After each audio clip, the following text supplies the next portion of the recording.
Sup, I'm Q, and this is my shop. And this is my trusty and rinky-dink little workbench. Oh no, the bench is sliding. This thing was reliable, and it's been with me through a lot of different projects, but I think I've really outgrown it. So now that I've finally committed to building a new workbench, let's talk about all the features I want to get out of it. I want this thing to have traditional work holding. It needs to double as an assembly table. It's got to be a lot more rigid than my last one. It needs to have wide outfeed support.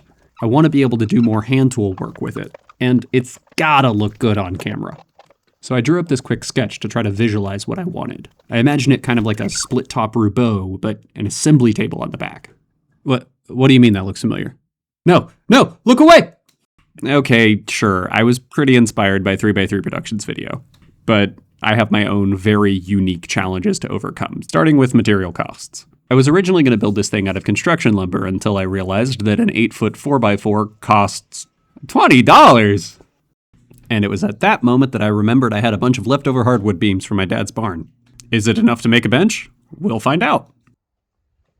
Now, these boards were incredibly crooked and twisted and warped and bowed, and basically every kind of defect a board can have, these boards had it. Some boards were so crooked that the best way for me to conserve material on them was to counterintuitively just cut them in half. But even in this heinous state, I think I can get some workable material here. With this first round of milling, my primary goal is really just to get enough long boards to laminate into a slab top. From all that material, I got 6 long boards, 2 medium boards, and 2 short boards, all surfaced on 3 sides and ready to be ripped to final width.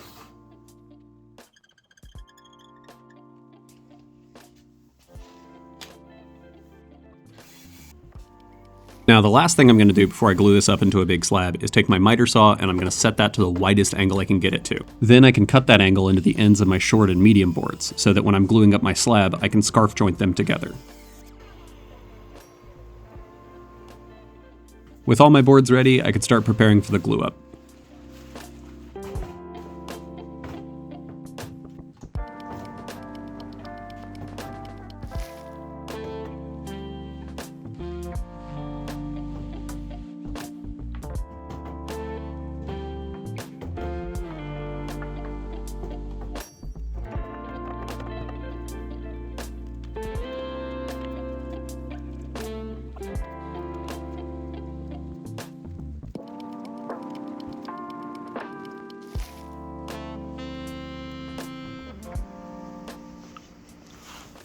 Got some nice looking squeeze out there, and our final product is just over 12 inches. This was my first time gluing up a big slab like this, and when I was trying to get it out of the clamps here, I seem to have accidentally glued it to the clamps.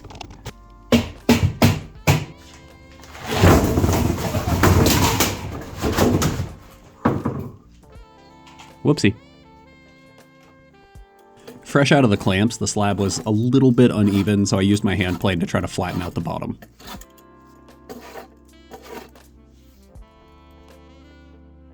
For the next step, I need to cut off these uneven ends, and that will kind of serve as a practice round for when I'm going to later cut this slab to final dimension. It's not a straight line.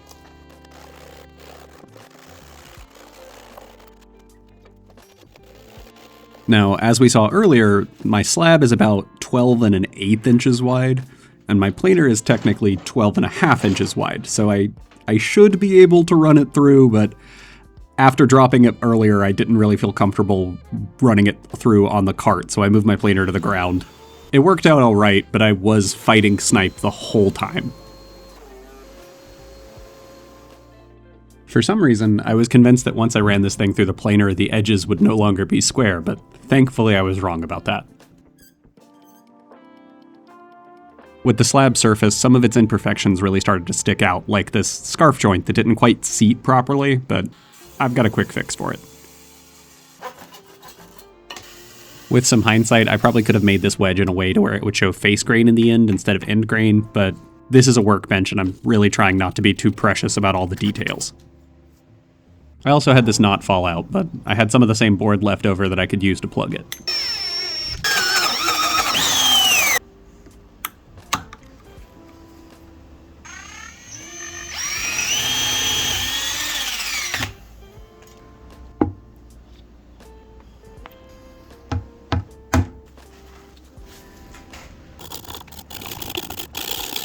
With assembly on the slab top basically done, we can turn our attention to the base. And out of the leftover barn lumber, I really just need to get 4 long boards. 1, 2, 3. Oh no. And back to the barn we go. Why, hello there.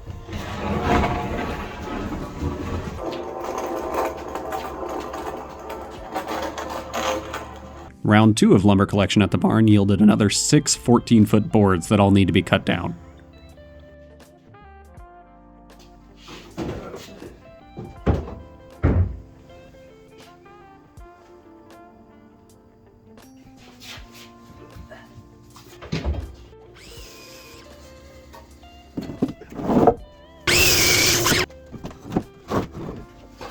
For the legs of this workbench, I want to use the most robust pieces I have, and unfortunately, that's these.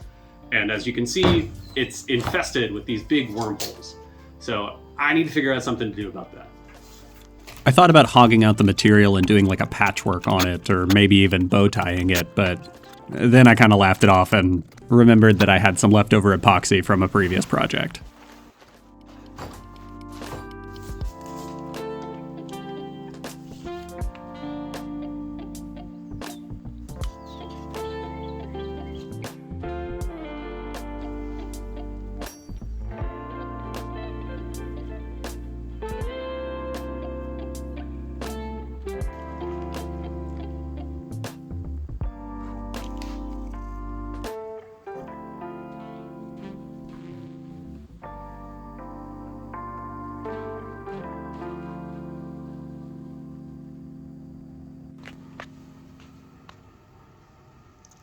Seems pretty thirsty.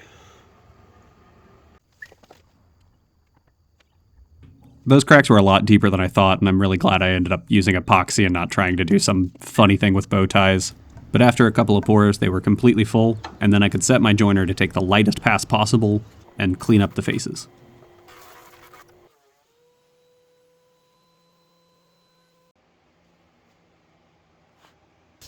These are the thicker boards that I was going to make into the leg stock, but as I was milling them up, I realized they're going to end up a little bit thinner than I wanted them to be for the legs. But fortunately, while I was milling up my new boards that I found these, which are about the same thickness. So what I'm going to do is I'm going to glue these together to make them thicker and get 4 thick leg stocks out of it.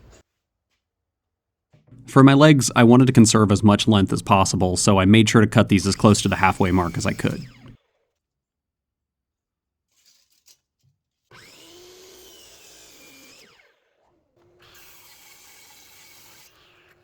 With all 8 boards milled up, I'm going to try to lay them out and pick which faces will look the nicest next to each other. I had this little piece pop off while I was milling this one board, but I'll be able to glue that back on as long as this is facing inward. And for this glue up, I made sure to wrap the bottom of my clamps in plastic wrap. I am not repeating that mistake.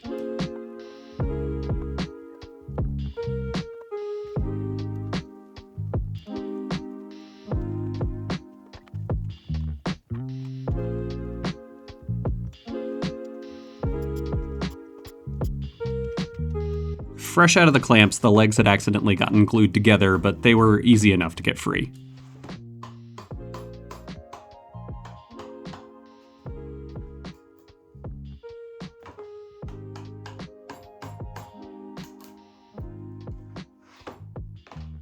Now just a few more rounds of epoxy and milling, and these things are ready to go. Now we can turn our attention to the stretchers.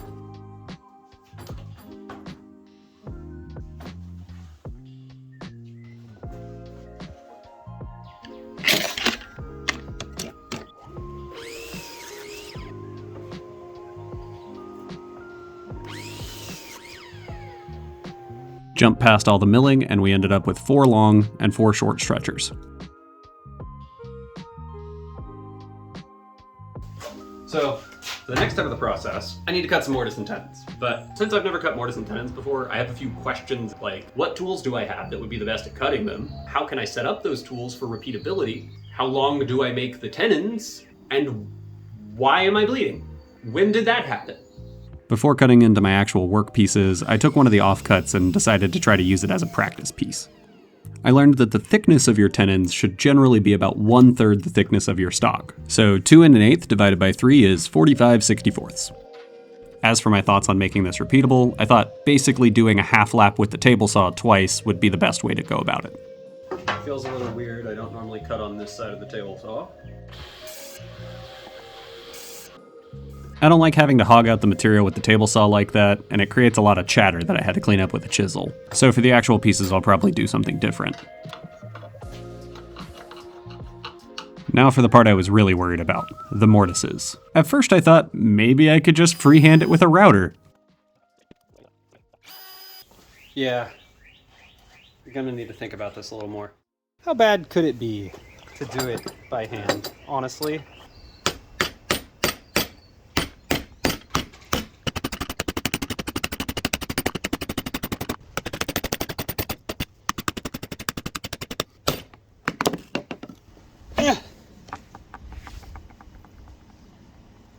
Okay, fine, I'll make a template. I'm using a 1/4 inch bit with a 1/2 inch bushing, so my offset in theory should be 1/8 of an inch, but I wanted to double check just to be safe. Using that 1/8 inch offset, I did some quick math to figure out the dimensions of my template. Then I could cut some scraps of plywood to fit those dimensions and glue them together.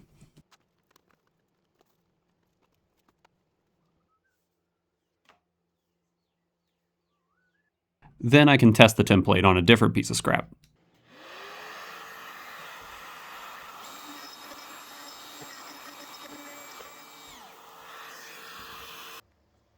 Everything fit together pretty well, but my bit wasn't long enough to take the mortise to final depth, so I'll figure that out later. For now, I can cut my real tenons.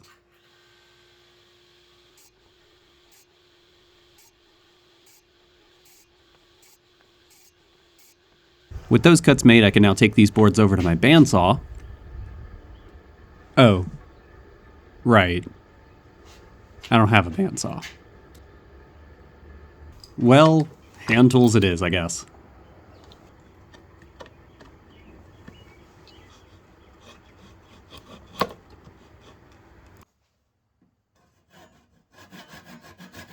You know what? This is better. Who needs those loud machines that can cut off all your fingers in a second?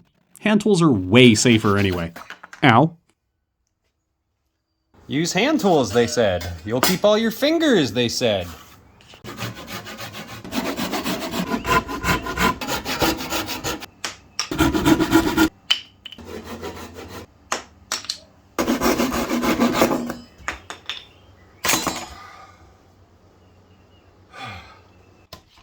Outside of that user error-based scratch on the first cut, that really wasn't so bad.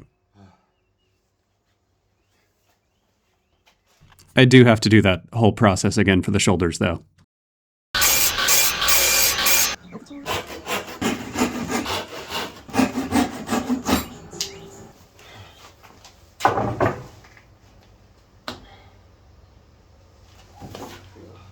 With all the mortises cut, it's time to cut the legs to final length.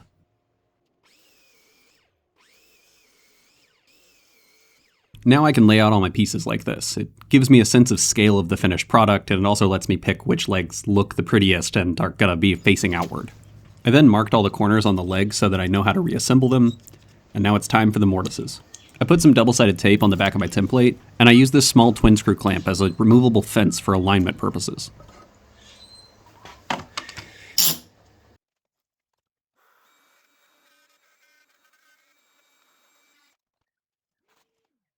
Once one mortise was cut, I could re-add the clamp so that I could align for the next mortise.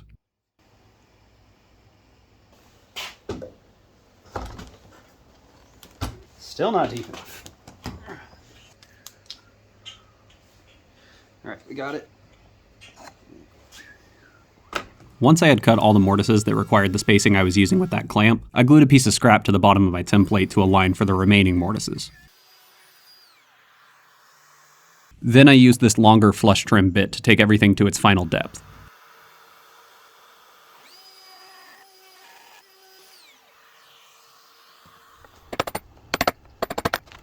My tenons needed a little bit of hand tuning with a chisel, but then I'm ready for a dry assembly.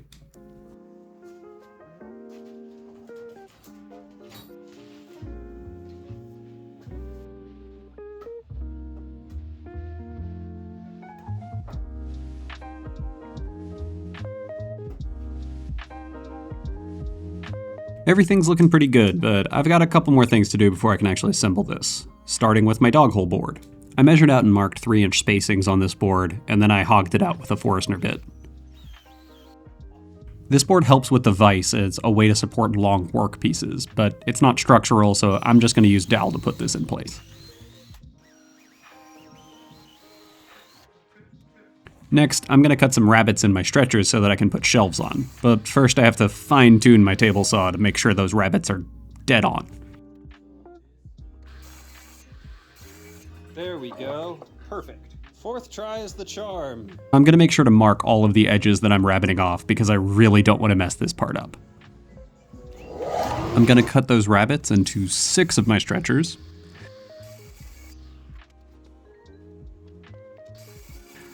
And the remaining 2 are going to get some through holes for some lag bolts that will attach the tops later.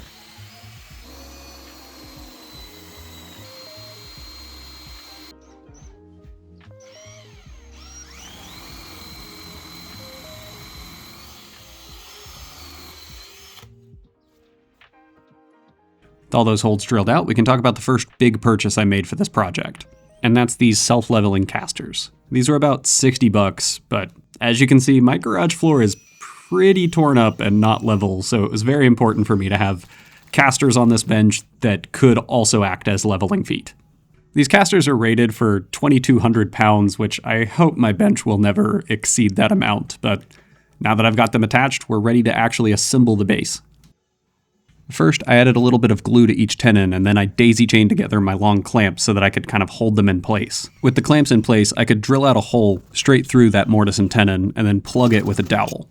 As soon as those plugs were in, the clamps were no longer necessary, which means that I could do this whole assembly in one day.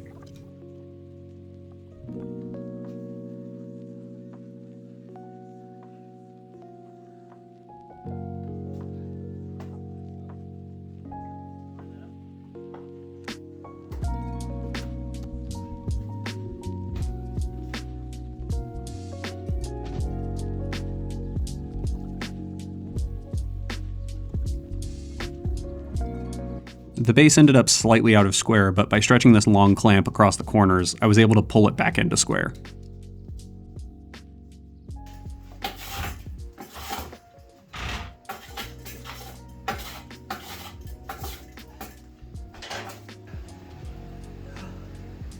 With the frame of the base done, I now get to dig into my very inefficient sheet material storage area and try to find something I can turn into a shelf for this.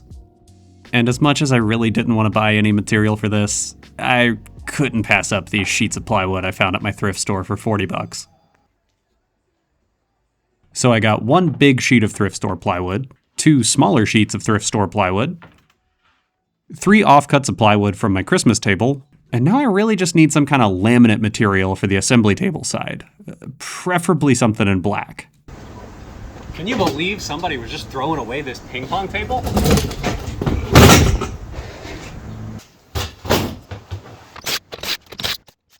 This felt like a pretty good curb find. Even the ants thought it was too good for the dumpster, but sorry ants, this one belongs to me.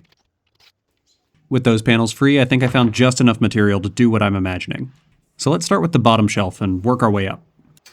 I'm going to start with 2 boards that weren't quite the right dimensions to get turned into a frame piece, and I'm going to cut rabbets on the tops of those.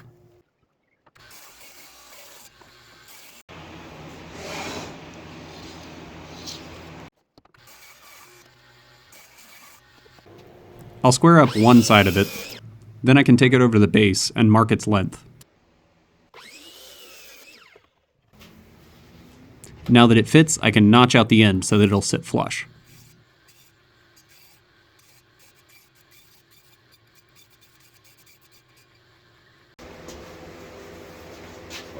I put on a dab of construction adhesive and then I brad nailed them in place.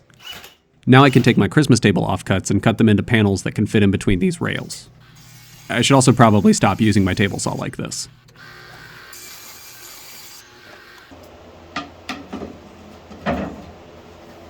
The legs were interfering with the area for the side panels, so I had to notch out the corners in order to make them fit.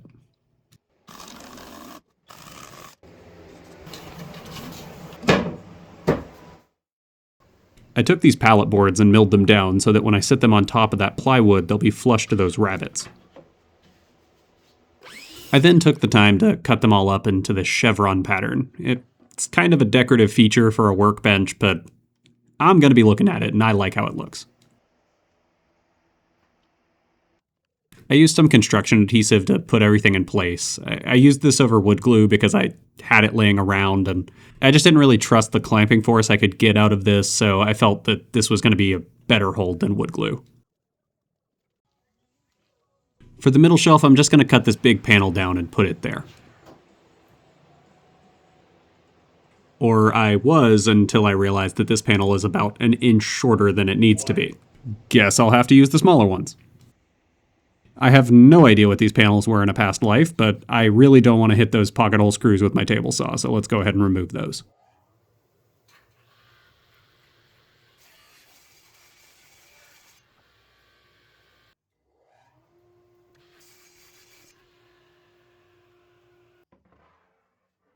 For the middle of those panels, I took this white oak pallet runner and I milled it to be the same thickness.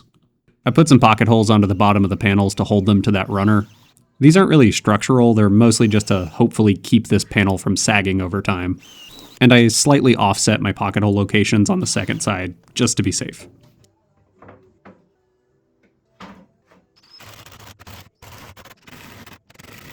I could then take the other two runners from that same pallet and use those to cover the edges.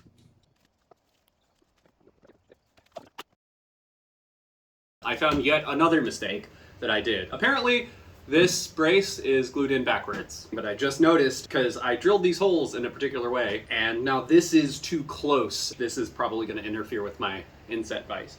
So the good news is, of all the braces that I had to mortise and tenon in, this is the best one for me to have messed up because this one had a pretty face on both sides and it didn't have a rabbet cut into it, but I am going to have to drill another hole right here.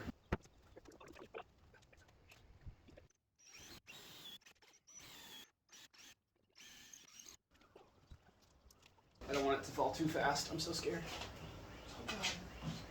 Oh God. There we go. I've been keeping these 4 boards to the side so that they can become the edges of my assembly table. I gotta mill them up, and then I can measure the thickness of my slab top, and I can cut them to match. I'm also gonna put more rabbets on them. Before we can cut those boards to their final dimension, I need to get my slab top to its final dimension. And after a few failed attempts with the circular saw, I came up with an idea. Well, staring at it's not going to make it happen.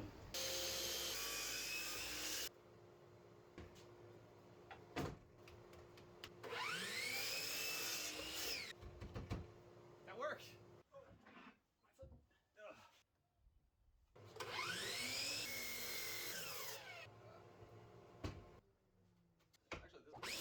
With my slab top cut to its final dimension, I can now match that dimension by mitering the corners on my longer pieces of the assembly table side.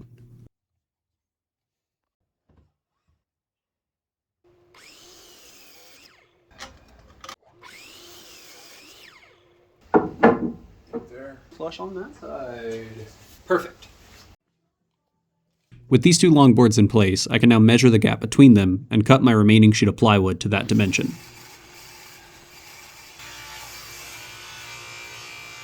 My planer's right there and I didn't think to move it.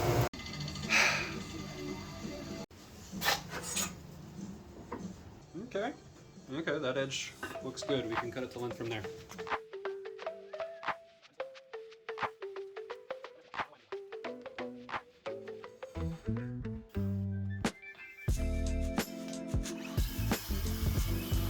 Now that the plywood's down to its final dimensions, I can glue on all the rails and kind of make this big box.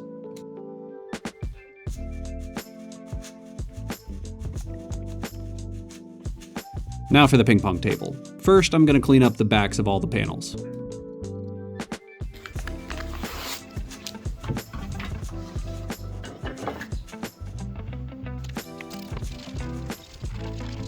I want these panels to end up just a bit thicker, so I laminated 2 of them together using construction adhesive.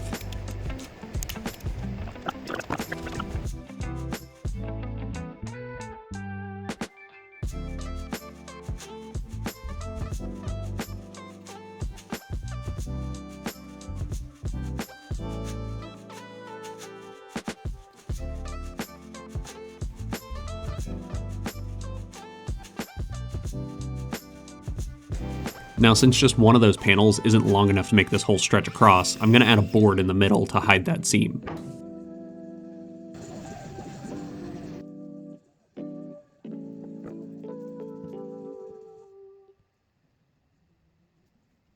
For the next part, I need an offcut of one of my ping pong panels. I'm going to then use that offcut to find the difference between the depth of my assembly table and the ping pong panel itself. I can then make up for the difference with some scrap pallet wood.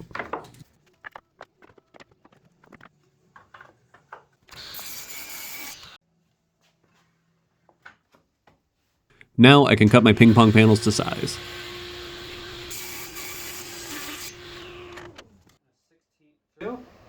And this time I'll remember the track that I made for my circular saw a little while ago.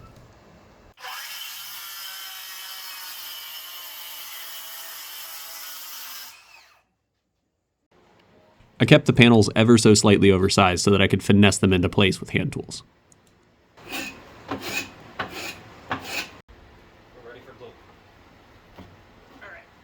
Now I can install the panels using a little bit more construction adhesive.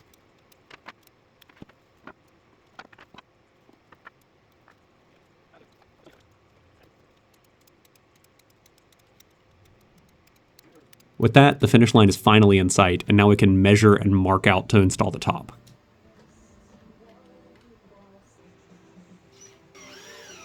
I'm using a drill bit to transfer the locations of my through holes onto the slab top. And then I can flip the whole thing over and pre-drill those holes for lag bolts.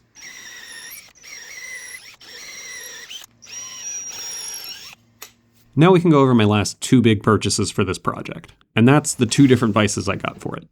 This first one is a pretty cheap cast iron face vise I got from Harbor Freight. It normally retails for like $80, but I got this over the holidays for $60. The main reason I was willing to settle for this one was because it had the two primary features I was looking for in a face vise: quick release and a pop-up dog. The second one was a bit more of a splurge at $122. This is a Veritas inset vise. It basically acts as a tail vise, but it's way easier to install, and I feel like the extra cost was worth that. Now I can pre-drill the holes for my vise, and before I install it, I want to go ahead and pre-finish the bottom of this slab top. I'm going to finish the whole thing with a few coats of tung oil, so that's what I used here. I waxed up all of my screws, and then I can install the vise.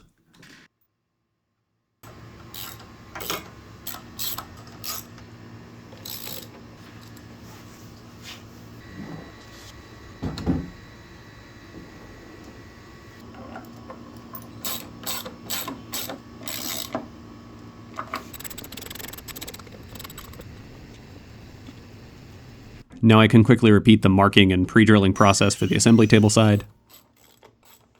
And then both sides are installed. And lastly, the finishing touches. In order to use my inset vise, it needs to be in line with a bunch of dog holes. So in order to get those dog holes accurate, I 3D printed this template and then used my router to make them.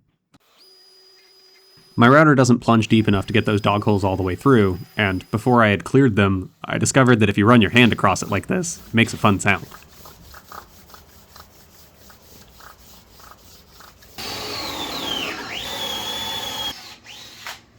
Now the step that could ruin literally everything: installing my inset vise. First, I need to clear away material for the bottom. The bottom measures 2 1/16 wide, so using the same router bit and bushing from before, I should have a 1/8 inch offset, meaning that my template needs to be 2 5/16 apart. Right on the money. Right on the money. Look at that. Look at that. 2 5/16. Right on the money. So now, for the depth, it says I need to use 29/32. But I take my calipers to this thing, I see 7/8, which is not 29/32.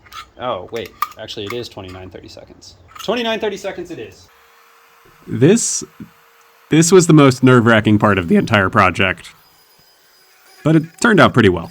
Once I had the first deep channel cleared out, I had to make a smaller clearance on the top so the vise will sit flush to the bench. Rather than measuring, I just set my vise in that channel and then used my 1/8 inch spacers to space out for the template.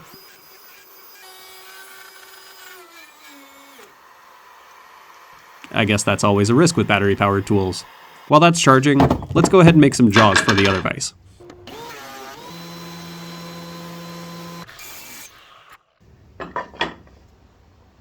Now, between the vices, the casters, the plywood, and various hardware that I had to buy, I've spent about $330 on this whole bench. So I really didn't want to run back to the big box store just to get a couple of screws. I've got to have something lying around.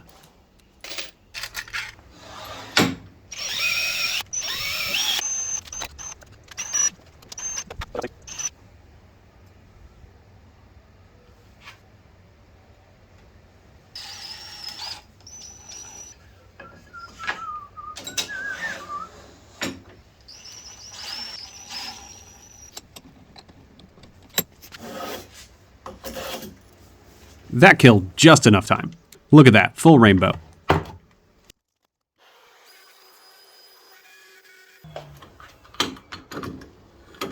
I seem to have set my router depth just a hair too deep, but fortunately I had a really thin offcut laying around that I could use to shim this up.